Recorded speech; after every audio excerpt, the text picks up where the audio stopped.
오늘 주실 하나님 말씀은 누가복음 우리 두 군데를 우리 함께 보겠습니다. 오늘 매일 성경 본문이 누가복음 4장 14절에서 30절 그리고 5장 1절에서 11절까지 말씀도 우리 함께 보겠습니다.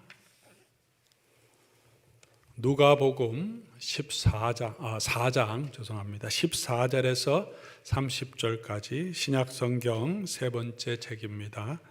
제가 가지고 있는 성경으로 보면 94페이지로 나와 있습니다. 그리고 5장 1절에서 11절까지 이어서 제가 하나님 말씀 받들어 읽겠습니다. 하나님 말씀입니다. 예수께서 성령의 능력으로 갈릴리에 돌아가시니 그 소문이 사방에 퍼졌고 친히 그 여러 회당에서 가르치심에 뭇 사람에게 칭송을 받으시더라. 예수께서 그 자라나신 곳 나사렛에 이르사 안식일에 늘 하시던 대로 회당에 들어가사 성경을 읽으려고 서심해 선지자 이사야의 글을 들이거늘 책을 펴서 이렇게 기록된 데를 찾으시니 곧 주의 성령이 내게 임하셨으니 이는 가난한 자에게 복음을 전하게 하시려고 내게 기름을 부으시고 나를 보내사 포로된 자에게 자유를 눈먼 자에게 다시 보게 함을 전파하며 눌린 자를 자유롭게 하고 주의 은혜의 해를 전파하게 하려 하심이라 하였더라. 책을 덮어 그 맡은 자에게 주시고 앉으시니 회당에 있는 자들이 다 주목하여 보더라. 이에 예수께서 그들에게 말씀하시되 이 글이 오늘 너희 귀에 응하였느니라 하시니 그들이 다 그를 증언하고 그 입으로 나오는 바 은혜로운 말을 놀랍게 여겨 이르되 이 사람이 요셉의 아들이 아니냐. 예수께서 그들에게 이르시되 너희가 반드시 의사야 너 자신을 고치라 하는 속담을 인용하여 내게 말하기를 우리가 들은 바 가버나움에서 행한 일을 내 고향에서도 행하라 하리라. 또 이르시되 내가 진실로 너희에게 이르노니 선지자가 고향에서는 환영을 받는 자가 없느니라. 내가 참으로 너희에게 이르노니 엘리야 시대에 하늘이 3년 6개월간 닫히어 온 땅에 큰 흉년이 들었을 때 이스라엘에 많은 과부가 있었으되 엘리야가 그중 한 사람에게도 보냄을 받지 않고 오직 시돈 땅에 있는 사렙다의 한 과부에게뿐이었으며 또 선지자 엘리사 때에 이스라엘에 많은 나병 환자가 있었으되 그중에 한 사람도 깨끗함을 얻지 못하고 오직 수리아 사람 나라만 뿐이었느니라. 회당에 있는 자들이 이것을 듣고 다 크게 화가 나서 일어나 동네 밖으로 쫓아내어 그 동네가 건설된 산 낭떠러지까지 끌고 가서 밀쳐 떨어뜨리려고 하되 예수께서 그들 가운데로 지나서 가시니라. 5장 1절입니다. 무리가 몰려와서 하나님의 말씀을 들을새 예수는 게네사렛 호숫가에 서서 호숫가에 배 두 척이 있는 것을 보시니 어부들은 배에서 나와서 그물을 씻는지라. 예수께서 한 배에 오르시니 그 배는 시몬의 배라. 육지에서 조금 떼기를 청하시고 앉으사 배에서 무리를 가르치시더니 말씀을 마치시고 시몬에게 이르시되 깊은 데로 가서 그물을 내려 고기를 잡으라. 시몬이 대답하여 이르되 선생님 우리들이 밤이 새도록 수고하였으되 잡은 것이 없지만은 말씀에 의지하여 내가 그물을 내리리이다 하고 그렇게 하니 고기를 잡은 것이 심히 많아 그물이 찢어지는지라. 이에 다른 배에 있는 동무들에게 손짓하여 와서 도와달라 하니 그들이 와서 그 두 배의 채움에 잠기게 되었더라. 시몬 베드로가 이를 보고 예수의 무릎 아래에 엎드려 이르되 주여 나를 떠나소서 나는 죄인이로소이다 하니 이는 자기 및 자기와 함께 있는 모든 사람이 고기 잡힌 것으로 말미암아 놀라고 세베대의 아들로서 시몬의 동업자인 야고보와 요한도 놀랐습니다. 예수께서 시몬에게 이르시되 무서워하지 말라 이제 후로는 내가 사람을 취하리라 하시니 그들이 배들을 육지에 대고 모든 것을 버려두고 예수를 따르니라. 아멘. 우리 사랑하는 우리 성도 여러분, 교우 여러분, 우리 팬데믹 가운데 지난 한 주간 동안 평안하셨습니까? 요즘 이것이 우리 아마 일상적인 인사가 되었습니다.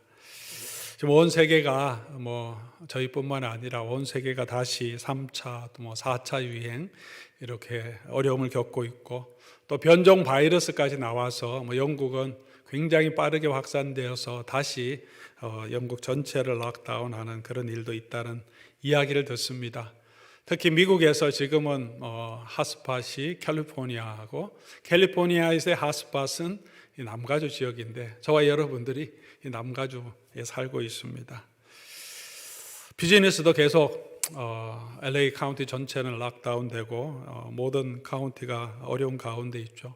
영업이 그래도 그나마 괜찮은 사업체도 아마 이제 감염 위험 때문에 직장에서 일하는 직원들, 종업원들 또 이런 감염 위험 때문에 또 굉장히 마음을 졸이고 있습니다. 이런 가운데 우리 뉴스를 통해서 백신 접종 소식을 또 보게 됩니다. 그 가운데 또 기쁨의 좋은 소식, 복된 소식이 아닌가 생각합니다. 긴급 사용 신청을 받아서 지금 접종하고 있기 때문에 부작용에 대한 우려가 여전히 있어서 지난번 뉴스를 보니까 의료진들이 가장 1차 1순위인데 의료진들 중에서도 백신 접종을 거부하고 있는 분들도 안 맞는 분들도 조금 있다는 이야기를 들었습니다. 그리고 더 안타까운 것은 이미 지금 캘리포니아에도 상당수 이제 첫 번째 의료진 다음에 양로병원에 계신 분들 이제 접종 순서인데 다 보유하고 있는데 행정 절차가 제대로 되지 않아서 지금 접종 그 예정보다 굉장히 늦어지고 있다는 뉴스를 또 접하게 되면서 참 안타깝습니다. 좀 미리 좀 준비해서 빨리 진행돼야지 또 그 다음에 3단계, 4단계로 이렇게 백신 접종이 진행될 텐데 그런 안타까운 소식도 있었습니다. 코로나 백신이 있어도 내가 부작용을 우려해서 맞지 않으면 소용이 없죠. 백신이 있어도 이렇게 여러 가지 문제로 인해서 접종할 수 없으면 그 백신의 효과를 우리가 누리지 못합니다. 우리가 오늘 보는 이 본문에서도 아주 비슷한 일들이 일어납니다. 누가복음은 온 세상에 주실 기쁨의 좋은 소식을 가지고 오신 예수님의 모습을 기록하고 있고요. 1장부터 이제 이 4장까지 그 예수님께서 이 모든 준비를 다 하시고 성령의 충만함을 입고 세례를 받으시고 시험을 이기시고 이제 갈릴리로 가서 이 복음의 사역을, 공생의 사역을 시작하시는 그 내용을 기록하고 있습니다. 14절 15절에 이 은혜로운 복음의 시작을 알리는 기록이 있습니다. 예수께서 성령의 능력으로 갈릴리에 돌아가시니 그 소문이 사방에 퍼졌고 갈릴리에 여러 회당에서 회개하라 천국이 가까웠느니라. 하나님의 복음이, 하나님의 나라가 가까웠음을 가르칠 때 뭇 사람의 칭송을 받으시더라. 그렇게 갈릴리에서 복음이 선포되고 예수님께 나아오는 자가 죄 용서함을 받고 귀신이 쫓겨나게 되고 억눌린 데서 자유를 누리게 되고 병에서 치유하게 되는 놀라운 역사들이 일어났습니다. 그리고 그 예수님께서 그가 나고 자라신 나사렛이란 동네에도 찾아오셨다라고 말합니다. 16절부터죠. 예수께서 그 자라나신 곳 나사렛에 이르사 안식일에 늘 하시던 대로, 다른 지역에서도 하시던 대로 회당에 들어가 성경을 읽으십니다. 선지자 이사야의 글을 읽으시고 그것을 선포하시죠. 주의 성령이 내게 임하셨으니 가난한 자에게 복음을 전하려고 내게 기름을 부으셨다. 나를 보내사 포로된 자에게 자유를, 눈먼 자에게 다시 보게 함을 전파하여 눌린 자를 자유롭게 하고 주의 은혜에, 이 희년이라고 하는 주의 은혜를 선포하겠다. 그 말씀이 오늘 너희 귀에 응하였다. 바로 이 예언이 이제는 더 이상 예언이 아니라 나에 대한 것이고 성령께서 내게 임하셨고 나의 복음 선포와 사역을 통해서 하나님의 이 나라의 축복, 은혜가 이제 우리에게 이루어졌고 이루어져 가고 있다는 것을 예수님이 지금 선포하고 계신 거죠. 그런데 이 나사렛 사람들은 결론적으로 말하면 거기에 대해서, 그 은혜의 복음이 찾아온 그 은혜와 축복에 대해서, 예수님에 대해서 어떻게 반응합니까? 참 슬픈 일이죠. 28절 29절 예수님이 회당에서 한참을 설교하고 때로는 디베이트 하신 다음에 이들이 크게 화가 나서 동네 밖으로 예수님을 쫓아내고 밀어뜨리려고 합니다. 그리고 예수님은 그들 가운데 계셨는데 그들이 영접하지 않고 그들을 지나쳐서 가버리십니다. 아쉬운 일일 뿐만 아니라 어떻게 보면 비극이죠. 이들에게는 비극입니다. 사랑하는 교우 여러분, 오늘 우리가 이 말씀을 생각하는 것은 우리에게도 이런 일이 일어나지 않는다는 보장이 없고 일어나지 말라는 법이 없다는 것입니다.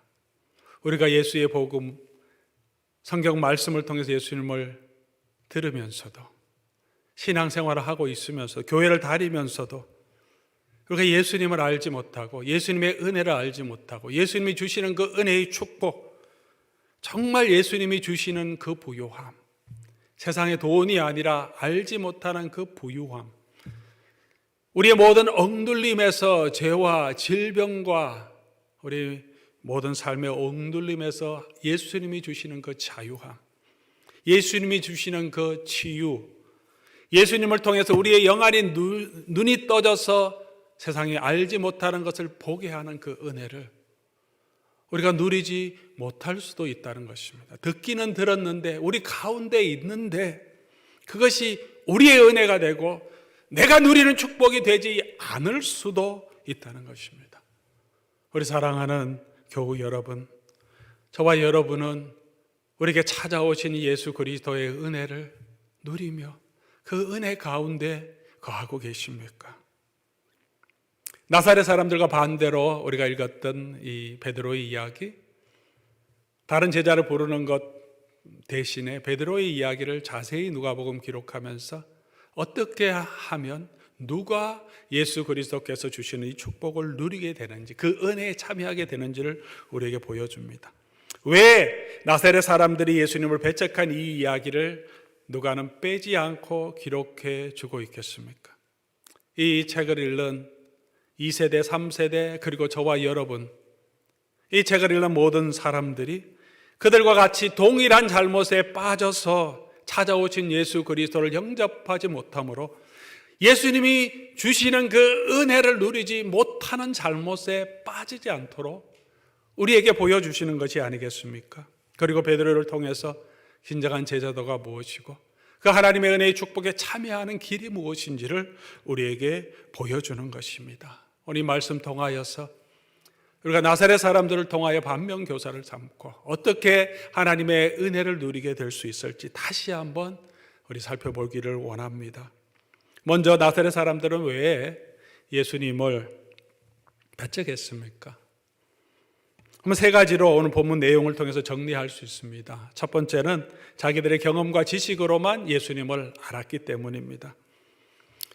그들은 예수님을 누구보다도 잘한다고 생각했습니다. 잘 안다고 생각했죠. 어릴 때부터 예수님을 보아왔기 때문에 22절에도 그들의 내용, 그들의 반응이 기록되어 있죠. 이 사람이 요셉의 아들이 아니냐? 우리가 잘 안다. 지금도 여전히 사람들은 나름대로 자기 지식과 경험대로 예수님을 안다고 생각합니다. 예수를 믿지 않는 세상 사람들도 그렇고 교회를 다니고 있는 저와 여러분들도 그렇게 생각하죠. 예수님 안다고 생각합니다. 그런데 우리가 내 지식, 내 경험에만 머물러 있어서는 예수님을 진정으로 알 수 없습니다. 누가복음 3장 23절에는 사람이 아는 대로는 예수님은 요셉의 아들인데, 그런데 누가가 이 복음서를 기록해 주는 이유가 뭡니까? 사람들이 아는 대로 그렇게 예수 그리스도가 아니라 하나님이 우리에게 보여주시는 대로 정말 예수님이 누구신지를 우리에게 보여주려고 하는 것입니다. 1장부터 4장까지 그 내용을 계속 반복하고 있습니다. 천사가 말합니다. 마리아에게 찾아오신 천사가 이 아들에 대해 증거합니다. 이 아들 나실바 거룩한 이는 하나님의 아들이라 일컬어질 것이다. 성령에 감동한 시몬이 예언합니다. 누가복음 2장 31절 32절 내용이죠. 이 아이는 만민 앞에 예비한 것이고 이방을 비추는 빛이고 주의 백성 이스라엘의 영광이 될 것이다. 예수님 세례 받으실 때 3장 22절 가면 또 나오죠. 이제는 사람의 소리가 아니라 하늘에서 소리가 나서 이는 내 사랑하는 아들이니 내가 너를 기뻐하노라. 사람이 아는 대로가 아니라 천사가, 성령의 감동을 받은 선지자가 하나님께서 하시는 그 증거를 우리로 하여금 듣게 하시고 보게 하시고 믿으라고 하는 것입니다. 이 누가복음 맨 마지막에 예수님이 십자가에 돌아가신 그 후에도 동일하게 증명합니다. 이방인이었던 백부장의 입술을 통하여서 누가복음 23장 47절 말씀 보면 그렇게 돌아가심을 보고 그 된 일을 보고 이 백부장이 하나님께 영광을 돌려서 정령 의인이었다, 하나님의 아들이었다, 그렇게 고백했다고 기록합니다. 사람들이 알기로는 하나님과 성전을 모독해서 산헤드린에서 사형 선고를 받고 로마에게 넘겨준 사람, 사람들이 알기로는 유대인을 선동해서 로마에 반역하려고 음모를 꾸미다가 사형을, 십자가의 형을 당한 사람인데, 사람이 알기로는 그런데 그 사람이 정령 의인이었다, 하나님의 아들이었다는 것을 우리에게 보여줍니다. 우리 사랑하는 교우 여러분, 저와 여러분은 예수님을 어떻게 알고 계십니까? 우리가 어떻게 예수님을 바로 알 수 있겠습니까? 내가 지금 아는 대로, 내가 경험한 대로, 내가 들은 대로가 아니라 성경이 우리에게 보여주시는 대로 우리가 예수님을 보고 그 예수님을 더 알아가야 합니다. 안다고 하지 말고 하나님 말씀이 보여주시는 대로 우리 누가복음 한 장 한 장 묵상해 가면서 이 예수님이 정말 누구신지 더 알아가야 합니다. 내가 생각대로만 알지 말고 예수 그리스도를 아는데, 하나님을 알아가는데 힘쓰라고 성경은 저와 여러분에게 말하고 있습니다. 내 생각대로만 머물러 있으면, 예수님을 더 알기를 원하지 아니하면 나사렛 사람들처럼 예수 그리스도께서 오신 그 축복을 누리지 못할 수가 있습니다. 두 번째로, 이들은 자신이 원하는 것을 달라고 했는데 그것을 보여주지 않았기 때문에 예수님을 영접하지 않았습니다. 23절에 예수님이 하신 말씀을 통해서 그 내용을 조금 우리가 볼 수 있습니다. 예수께서 그들에게 이르시되 너희는 반드시 어사야 내 자신을 고치라 하는 이 속담 인용해서 내게 말하기를, 우리가 들은 바 가버나움에서 행한 일을 내 고향 여기서도 행하라 하리라, 그런 동기를 가지고 있다는 거죠. 무슨 말입니까? 예수님이 가버나움에서 무슨 일을 했습니까? 가버나움에서 가장 예수님께서 이 능력과 기적을 많이 행하신 곳입니다. 그곳에서 복음의 사역을 가장 많이 했습니다. 그곳에서 일어났던 그걸 우리에게 보여주면, 그거 행하라 그러면 우리가 너를 믿겠다. 예수님 믿음 없는 것을 보시고 갈릴리에서, 이 나사렛에서 많은 기적을 행하지 않으셨다는 우리 다른 복음서의 내용도 있습니다. 우리에게 뭔가 할 수 있는, 우리가 기대하는 뭔가를 보여주면 우리가 당신을 믿겠다. 우리는 요셉의 아들로 아는데 뭔가 다른 것을 보여줘 봐라, 이렇게 말하고 있습니다. 오늘 저와 여러분들도 예수님을 믿을 때 우리가 뭔가 기대하는, 내가 기대하는 놀라운 것을 예수님 보여주시면 예수님 제가 당신을 믿겠습니다, 그런 마음의 태도를 가지고 있지는 않습니까? 내 이 어려운 환경을 정말 해결해 주시면 예수님 내가 더 열심히 신앙생활 하겠습니다, 뭔가 좀 보여주십시오, 하나님의 함께 하심을 보여주십시오, 이런 자세를 가지고 있지는 않습니까? 세 번째로, 이들은 자신들이 믿음 없음을 책망하시는 것에 화가 나서 예수님을 배척했습니다. 이들이 예수님을 배척한 가장 중요한 이유죠. 예수님 책망하십니다. 그들이 믿음이 없다고. 성경은 그렇게 이스라엘 백성들을 사랑하시는 하나님께서 또한 그 백성을 아주 가혹하게 책망하실 때도 있습니다. 화를 선포하실 때도 있습니다. 그 백성을 디스플린 하실 때도 있죠. 왜 그렇습니까? 하나님이 그 백성을 사랑하시기 때문입니다. 우리에게도 자녀들이 있습니다. 우리 자녀 사랑한다면 어린 자녀들을 애들이 요구하는 대로 다 해주십니까? 무슨 짓을 하든지 아이고 잘했다, 오냐 하며 다 받아주십니까? 그렇게 하고 계시다면 여러분은 자녀를 사랑하지만 어떻게 사랑해야 하는지 잘 모르고 있는 것이죠. 정말 우리가 제대로 양육하기를 원한다면 아이들이 힘들 때는 모든 사람이 내 자녀를 비난할지 그때도 우리가 끝까지 그 자녀의 편이 되어줄 때도 있습니다. 그러나 다른 사람들 별로 신경, 뭐 그런 거 가지고 그러냐, 그렇게 하더라도 우리가 아이를 사랑하면 작은 잘못이라도 지적하고, 그게 옳지 않음을 아이들이 인식하게 해주고 바른 길로 서도록 따끔하게 책망하고 바로 잡아주고 싶은, 또 그런 마음을 가지고 그렇게 행동합니다. 왜냐하면 이 아이를 사랑하기 때문이죠. 하나님은 그런 하나님이십니다. 성경에는 하나님이 우리를 향한 놀라운 약속들이 너무 많이 기록되어 있습니다. 그 축복들, 그 은혜를 우리에게 주셨습니다. 또한 마찬가지로 하나님께서 그 백성에게 주시는 경고가 너무 많습니다. 책망이 많습니다. 이렇게 하면 안 된다고. 그 백성을 책망하시는 내용이 많이 있습니다. 사랑하는 교우 여러분, 하나님 말씀을 들을 때, 오늘 설교를 들을 때 내게 기쁘고 내를 위로해 주고 내 형편을, 내 귀를 즐겁게 해주는 그 말씀을 듣고 사모하고, 불편하고 어렵고 죄를 지적하는 그런 이야기는 부담스럽고 들어도 금방 잊어버리려고 하고 마음에 담아주지 않으려고 하는 그런 태도는 없습니까? 우리가 성경 말씀을 개인적으로 묵상할 때도 은혜로운 말씀, 감사합니다, 하나님 함께 하시면 좋습니다, 위로를 받지만 때로는 우리를 지적하는 잘못에 대해서 우리는 얼마나 내 자신의 마음을 내려놓고 우리의 골수와 관절을 쪼개고 우리의 마음을 쪼개면서 드러내고 하나님의 그 말씀으로 우리 자신을 돌아보고 그 말씀 앞에 기꺼이 그렇습니다, 인정하며 하나님의 말씀, 책망과 경고를 달게 듣고 있습니까? 우리가 하나님이 주시는 이 말씀, 이 책망의 말씀을 달게 듣지 못하면 결국은 그 은혜로 찾아오시는 예수 그리스도를 우리가 배척할 수 있다는 사실을 분명히 기억해야 합니다.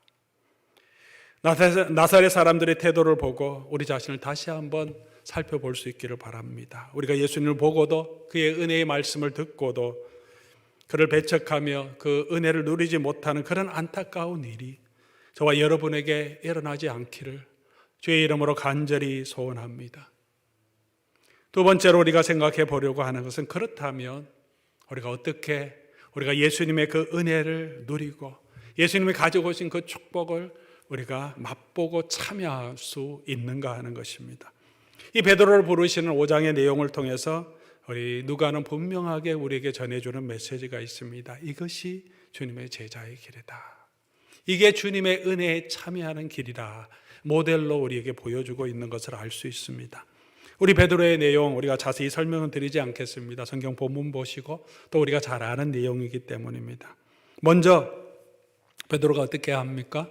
예수님을 만났을 때 베드로에게 일어나는 일들, 첫 번째는 자기 인식이 변화됩니다. 오늘 본문 보니까 예수님께서 베드로를 찾아오셨습니다.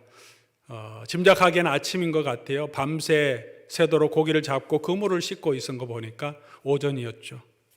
예수님 찾아와서 베드로에게 배를 좀 쓰기를 원했습니다.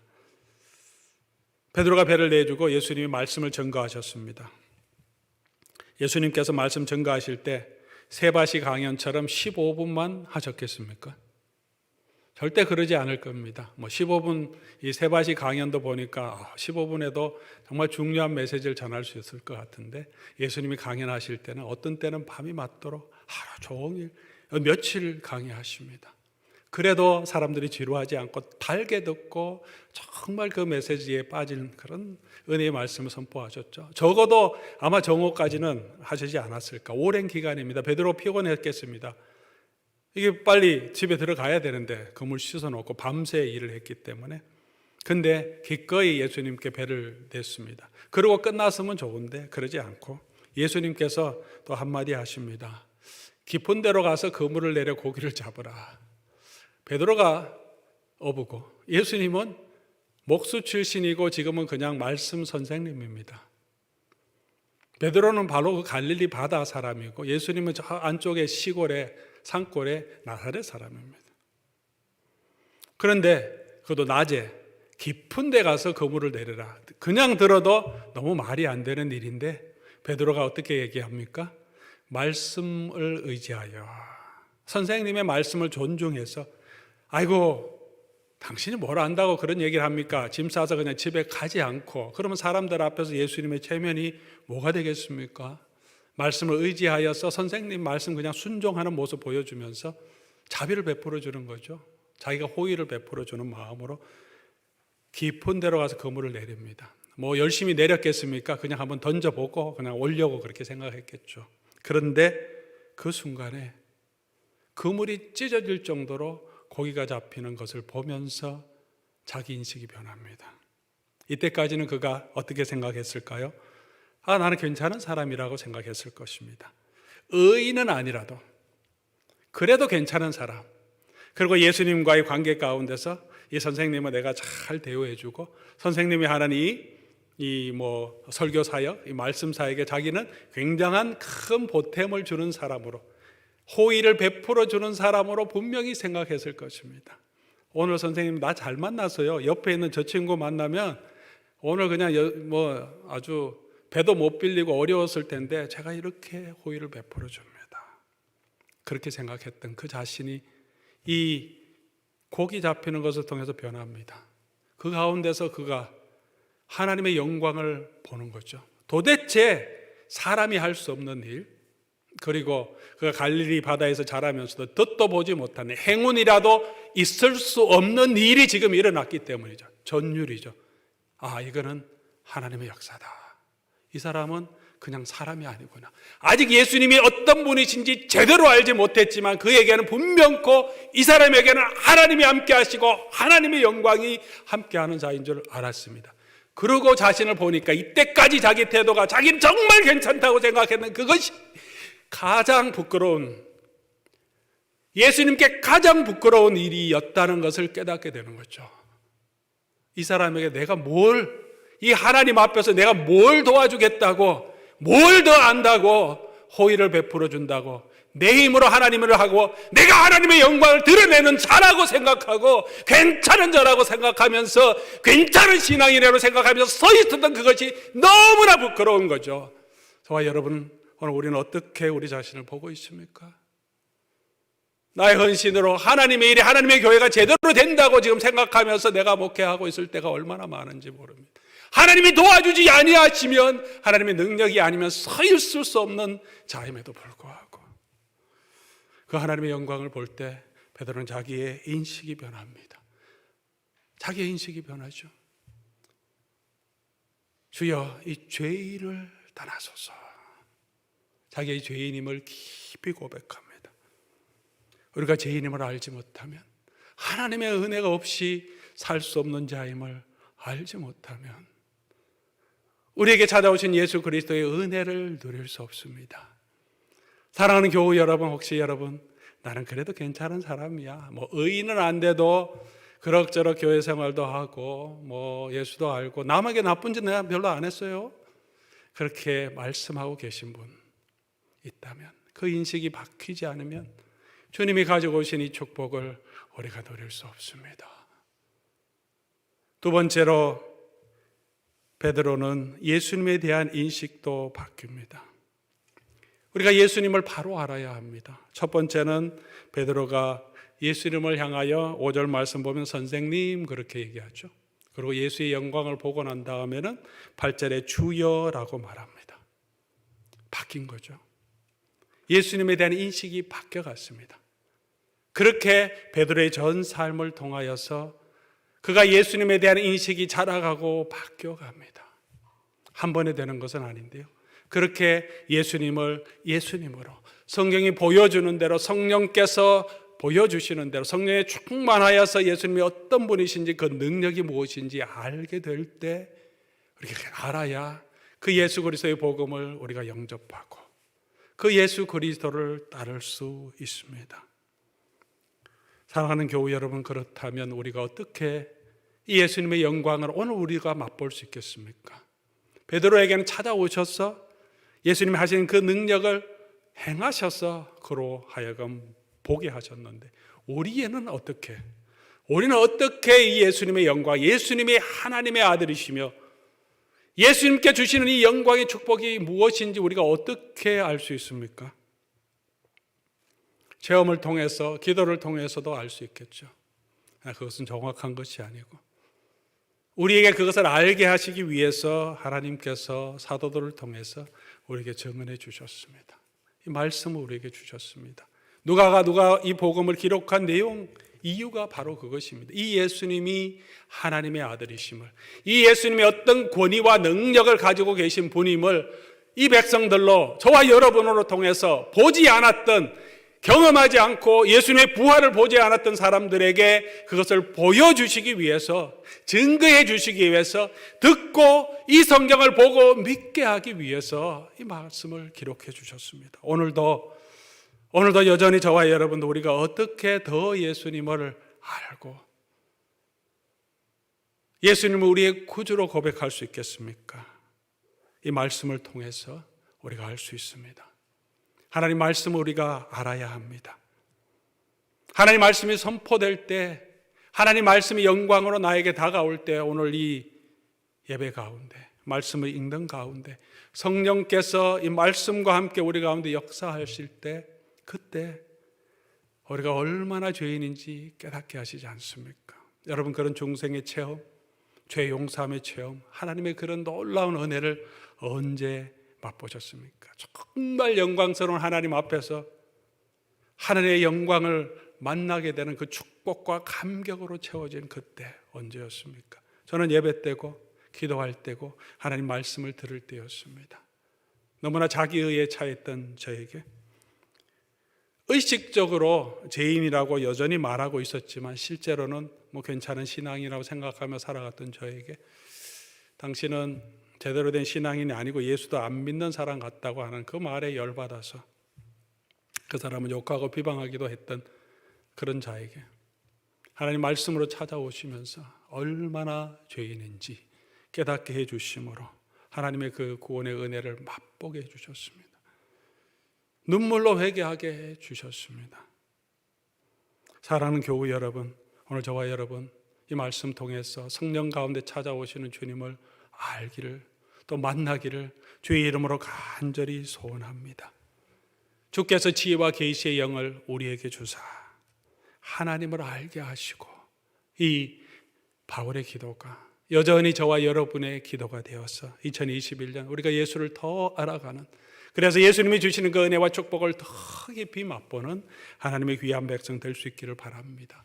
마지막으로 베드로는 자기의 소원을 내려놓고 예수님의 부르심을 따랐습니다. 그럴 때 예수 그리스도의 은혜를 누릴 수 있습니다. 이제까지 베드로의 소원은 무엇이었겠습니까? 밤이 맞도록 갈릴리 바다에 나가서 그물을 던지고 다시 돌아와서 피곤한데 그물을 씻고 있는 이유가 무엇이겠습니까? 고기 잡는 것. 고기 잡아서 어떻게 하려고요? 가족 생계 부양하고, 그래도 그렇게 어렵지 않게 그래도 소소한 행복 누리며 갈릴리 해변 가운데서 살기를 원했습니다. 그것이 그의 인생의 목적이었습니다. 그게 잘못된 것은 아닙니다. 그러나 예수를 만나자 그의 삶에 목적에 변화가 있었습니다. 예수님이 그를 부르시죠. 10절 무서워 말라, 이제 후로는 내가 사람을 낚으리라, 사람을 취하리라, 사람을 낚는 어부가 되게 하겠다, 나를 따르라 부르십니다. 새로운 목적과 사명을 주십니다. 사랑하는 성도 여러분, 저와 여러분의 삶의 목적은 무엇입니까? 베드로처럼 소소한 행복 누리며 평안하게 살다가 하나님 나라 가는 것입니까? 그래서 하나님이 필요하고, 그래서 교회도 나오고, 그래서 신앙생활도 하십니까? 그 삶의 목적이 주님이 주신 인생의 목적으로 바뀌어져야 한다고 말합니다. 베드로를 부르신 그 목적이 무엇입니까? 오늘 저와 여러분을 하나님이 선택하시고 불러주신 그 목적이 무엇입니까? 주님을 따르도록. 베드로와 바울은 그의 모든 직업을 버리고 예수님을 따랐지만 초대교회의 많은 성도들이 다 그렇게 하지는 않았습니다. 그러나 모든 성도들에게 이 누가복음이 또 사도행전이 우리에게 주시는 예수님의 마지막 사명이 뭡니까? 직업을 버리고 예수님을 따른 전도자가 되든지 사도가 되든지 그냥 직업 가운데서 예수님을 섬기든지 무엇을 하든지 우리 모두를 예수 그리스도의 증인이 되도록 불러주셨습니다. 나를 따르라고, 삶 가운데 예수님을 증언하라고. 어떻게 예수를 증언합니까? 그들이 온 세상에 디아스포라로 다니면서 가는 곳마다, 일하는 곳마다 입술로 예수 그리스도를 증거했습니다. 당신이 섬기는 신은 가짜 신이라고 선포하지 않고 내가 예수 그리스도를 믿습니다. 예수님이 나의 구주이십니다. 세상의 구주이십니다를 증거했습니다. 그리고 그들의 삶을 통하여 예루살렘 공동체, 기독교 공동체를 통하여서 자기 먹고 사는데, 자기 권력을 유지하는 데 빠지지 않고 가진 것을 나누면서 가난한 자들을 돌보고 병든 자를 치료하는 공동체의 삶을 통하여서 예수 그리스도를 증거합니다. 예수님 우리를 부르실 때 거룩하고 흠이 없는 자가 되도록 예수 그리스도 안에서 창세 전에 우리를 예정하셨습니다. 우리를 하여금 예수 그리스도의 장성한 분량이 충만한 데까지 이르도록 하나님의 아들의 형상을 본받기 위해서, 그것이 예수님께서, 하나님께서 우리를 구원하시고 불러주신 최종의 목적입니다. 그렇게 할 때 교회가 세워지는 것입니다. 그렇게 할 때 하나님의 영광이 드러나는 것입니다. 우리 입술을 통해서 함께 하시는 예수를 증거하는 자로, 예수를 본받는 자로, 예수님이 하신 그 일, 영혼을 구원하고 이웃을 섬기고 가난한 자와 약한 자를 돌아보는 그 마음으로 세상의 형편과 세상의 시집과 세상의 상식을 따라가는 삶이 아니라 그 세상과 반대되는 천국의 복음을 가지고 이 땅에 온유하고 겸손하게 섬기신 것처럼 사랑으로 가도록, 이 복음의 말씀이 얼마나 큰 도전입니까? 예수를 믿는다고 하면서도 우리는 세상의 흐름대로, 세상의 문화대로, 세상의 목적을 가지고 예수님이 주시는 그 축복으로 조금 더 가지려고 살아갈 때가 얼마나 많습니까? 교회를 섬기면서도 세상의 영광, 사람의 인정을 받으려고 사는 삶이 얼마나 많습니까? 또 그것을 우리가 신앙의 인이라고 하면서 그것을 더 좋게 여기는 때가, 더 영광스럽게 여길 때가 얼마나 많습니까? 근교회 목사님이라고 예수를 더 닮아갑니까? 하나님 앞에서 거룩하고 의미 없게 더 살아갑니까? 작은 교회 목사님은 그런 영광과 그런 예수 그리스도 닮아가는데 실패한 사람입니까? 그렇지 않지 않습니까? 돈 많이 가지면 세상의 복과 영화를 누리면 예수 그리스도께서 축복한 사람입니까? 하나님의 목적을 이루고 하나님의 영광을 나타내는 사람입니까? 그렇지 않지 않습니까? 하나님이 불러주신 목적에 따라서 하는 사람이 예수 그리스도의 제자고, 그렇게 예수를 증거하는 자라고 말하고 있습니다. 그럴 때 그렇게 주의 은혜의 복을 선포하는 이 복음의 사역에 우리 자신을 드릴 때, 가난한 자에게 복음을 전하는 그 삶에 내가 드릴 때, 내 자신을 드릴 때, 그 섬김을 받음으로 우리가 주님이 주시는 그 은혜를 또한 누리게 되는 것입니다. 베드로는 그 예수님의 부름에 따랐습니다. 은혜를 선포하는 그 일에, 예수를 증거하는 그 일에, 그것이 예수 그리스도 앞에 성결한, 하나님 앞에 성결한 삶의 예수님의 인격을 닮아가는 그 일에 자기의 삶을 드렸습니다. 드릴 때 그 은혜를 그도 또한 누리게 하셨습니다. 그것이 우리 인생의 목적이고 예수님의 부르심입니다. 오늘 여전히 내 인생의 목적, 내 행복을 추구하며 우리는 살아가고 있지 않습니까? 예수님의 부르심, 그것이 나의 소망이 되어 살아갈 때, 그때 진정으로 우리가 모든 이 세상의 억눌림에서 참 자유를 누리게 되고, 세상이 알지 못하는 부유함으로 하나님은 우리에게 채워주시고, 그리고 우리에게 예비하신 그 영광스러운 하나님의 나라를 우리에게 허락해 주실 것입니다. 그런 사람이 하나님의 사람, 세상이 감당하지 못하는 사람, 세상 사람들이 볼 때 우리 속에 하나님이 주신 그 소원, 하나님이 주신 그 소망, 하나님이 주신 그 능력을 가진 사람으로 나타나게 될 것입니다. 사랑하는 교우 여러분, 오늘도 다시 한번 이 말씀 통해서 우리에게 찾아오신 그 예수님을 우리가 정말 하나님의 은혜, 아니면 살 수 없는 죄인임을 고백하며 다시 우리의 삶의 주인 삼았던 거 모든 것 내려놓고 내 인생의 목적, 내 인생에 내가 가진 목적, 그거 내려놓고 주님이 주신 그 목적, 하나님을 기쁘시게 하는 삶, 예수 그리스도를 닮아가는 삶, 하나님 앞에서의 성결이 우리 삶의 목적이 되어서 그 삶을 실천함으로 예수 그리스도께서 주시는 그 은혜와 축복을 누리며 살아가는 저와 여러분 될 수 있기를, 그런 2021년 그 은혜를 맛보는, 주변에서 헤매고 수박 겉핥기처럼 그렇게 신앙생활하는 것이 아니라 그 예수님의 그 은혜와 사랑을 맛보아 알아가는 그런 은혜와 축복이 우리 삶 가운데 풍성하게 임하는 그런 한 해가 될 수 있기를 주의 이름으로 간절히 소원합니다.